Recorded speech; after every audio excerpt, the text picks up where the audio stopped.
आता सांगायची बसमध्ये बसायची, रोज कित्येक वर्षानं बघायचा ती काय आहे काय आहे काय आहे.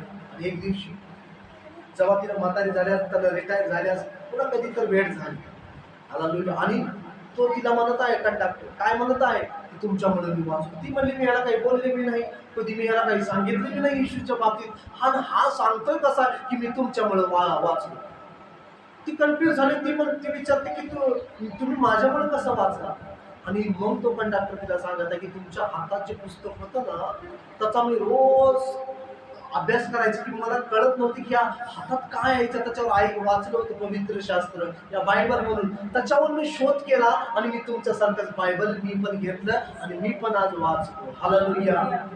तिनं कुठला प्रचार केला नाही, कुठलं त्या कंडक्टरला सांगितलं की मी येशूची आहे, पण तिच्या हातातल्या पुस्तकामुळं, तिच्या वागणुकीमुळं तो कंडक्टर सुद्धा त्याचं तारण झालेला आहे. कशामुळं? वागणुकीमुळं.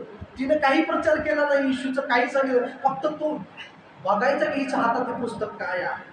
हालेलुया. म्हणजे आपल्या वागणुकीच्या द्वारे आपण कुणाचंही तारण करू शकतो. म्हणून जीभ आग लावणारी आहे, त्याच्यामधून चांगलेच काम करा, आता सगळं